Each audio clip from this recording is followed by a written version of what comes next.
Over the course of the last month, I published 2 videos regarding the NOAA All Hazards Alert Radio System and the National Weather Service. I had to cancel out those videos, and so this video, if we don't break the camera, this video is going to serve as an explanation of why I had to cancel out those videos, and then we'll go through and summarize what transpired in those videos, because there seemed to be a lot of people that were interested in this situation.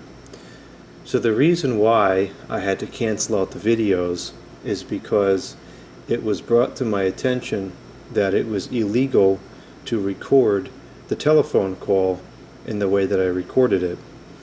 And it just didn't occur to me at the time that you can't videotape a telephone call without consent from the recipient of the call, because I just so often film things I do throughout the day that I thought nothing of it to, in the middle of that conversation, just pick up the telephone and call the National Weather Service and have the conversation with the representative, because it's just another one of something I was doing throughout the day. So that's why the videos got canceled out, because I don't think it's intelligent to post a video of committing a crime. So that's why the videos are gone. It's a shame, because the video, the first one anyways, got over 30,000 views over the course of a week. Now I don't know if that's because there's that much of a following to these radios, or because that was just one of the mystery algorithm polls. I have noticed in more recent times that the viewage on the videos is almost totally random. Years ago, there were certain video series that I could upload and almost always get a high viewage.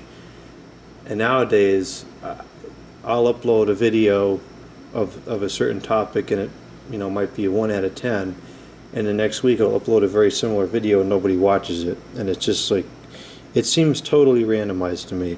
So I'm not really sure why that happened. But anyways, I know there are a good number of people that are interested in weather, and so I guess consequently the radio system would probably be of some interest to those people. So the summary of those 2 videos is as follows. It's almost 2 months ago now, I noticed that the weather radio didn't seem to be working. Now, I don't listen to the radio just casually to hear the broadcast, so the only time that I hear the radio is when an alert gets pushed out. So the only way that I would know it's not working is if something happens that seems like it should have had an alert and it didn't. And I noticed that started to happen towards, let's see, I gotta think of when it was now. Last month was July.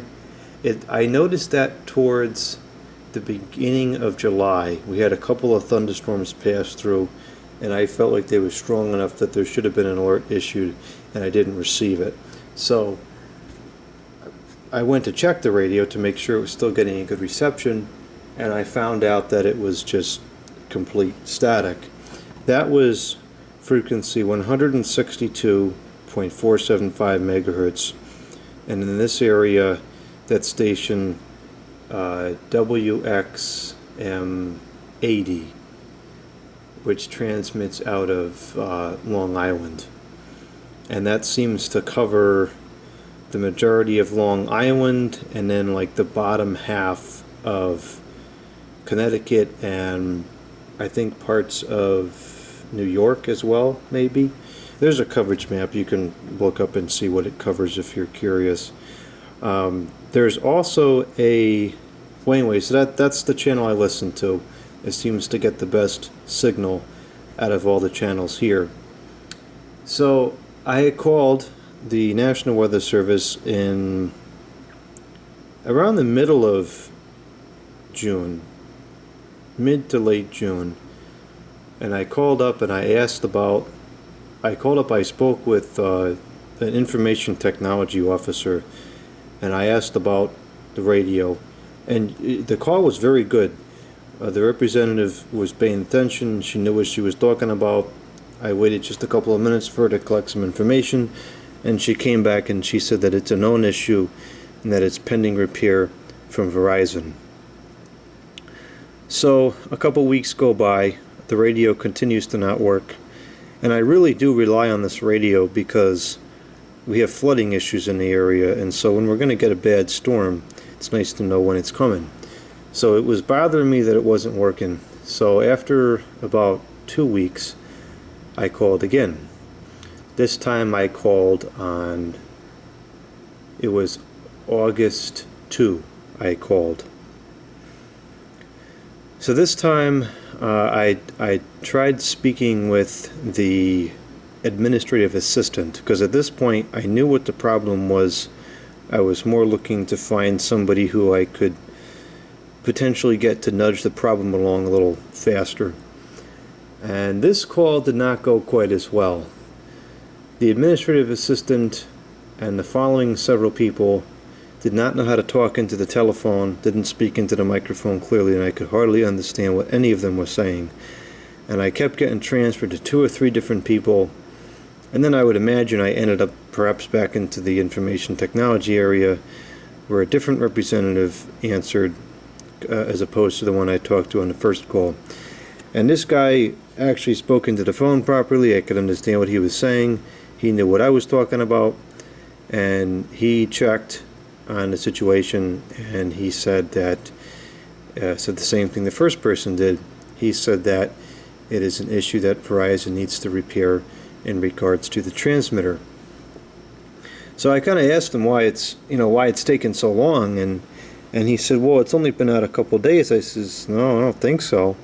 He claimed that it had only been out since July 26. He said the outage was July 26, and I was calling on August 2, so it was less than a week, according to him. I received a comment that said the transmitter was having problems since June 24th,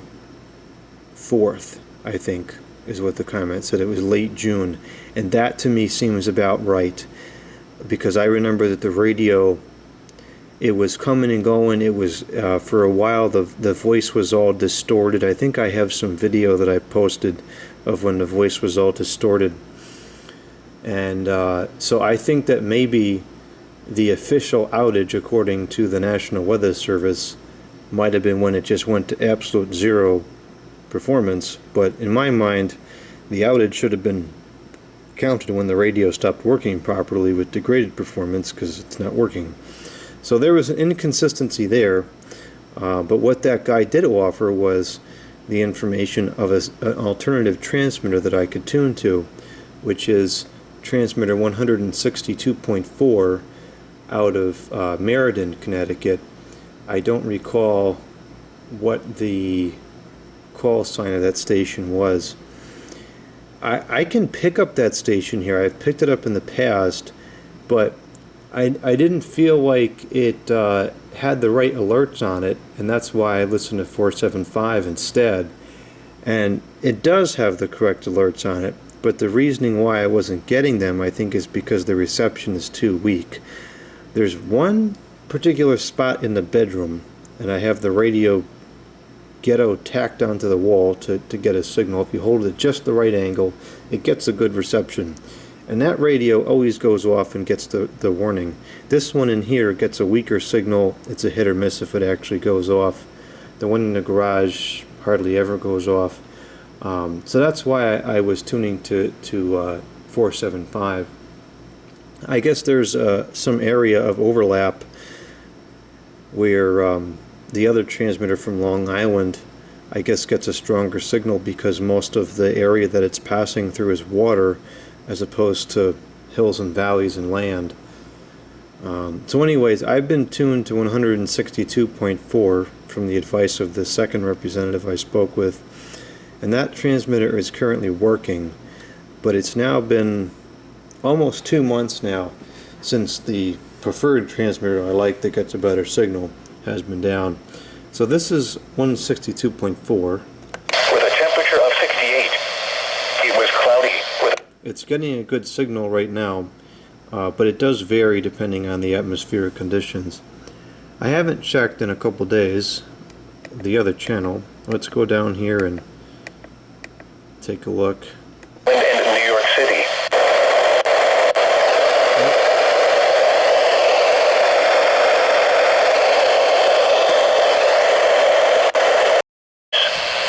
Wind was northwest at 16 miles an hour at Mount Sinai.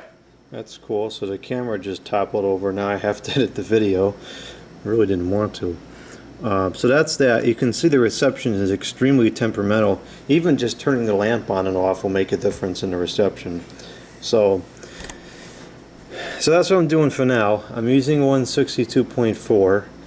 I called and reported the outage, and I was told that it's waiting on Verizon, and that's where we sit. Now, I've received some comments in those other two videos. Some people saying that when the transmitters go out, they can be out for years. And that to me is just outrageous. And this is a system that people's lives depend on in matters of safety. And the transmitter is just out for years or months. That to me is insane. So that's that. Some people have proposed writing to our local government representatives, which I was going to do if I didn't have this alternative station. For now, I'm tuning to this because technically, and this is the reason why I'm not writing in. This is technically the correct station to listen to. This is Connecticut's station, so it doesn't really make a lot of sense for me to write to Connecticut's representative and say the Long Island station doesn't work, because it's going to be a duh. But it is what it is. Hopefully somebody in Long Island can start stirring the pot down there and get this thing fixed, because this channel services at least tens of thousands of people, if not more, probably hundreds of thousands, and I just can't believe that it's just out and it's like it's nothing. So that's that. Outage, and really no answer and no ETA when it's going to be fixed. Other information that I found interesting is that some people were saying that these transmitters get the audio through telephone lines, and the problem is that a lot of the telephone lines were POTS lines, which the FCC, as of 2022, is sunsetting. So it's kind of a conflict of interest, because you have a governmental agency sunsetting a service that another governmental agency is using to transmit life-saving information. So it's almost like I can see why it's going to be out for a long time, because now the National Weather Service really needs to develop a whole new system for these transmitters, because the POTS lines, unfortunately, although they once were the most reliable method of communication, they no longer are now that they're not being maintained. So I don't know what's going to happen with this. I really have no idea. It's nice to know that we have two transmitters that can cover this area, and if and when that other channel comes back on, I want to set up two radios right next to each other on the same channel and see if there's any difference in the alerts that it gets. But for now, we don't have that other channel, and it's not good. So hopefully this gets fixed soon. I will keep checking it every couple of days, and I will post the video when it's fixed, and or if I hear anything. I don't think that I would. I didn't leave my information with that weather service. I don't expect them to call back, but we'll see. It seems like it's a total non-priority to them, but to me this should be very high priority.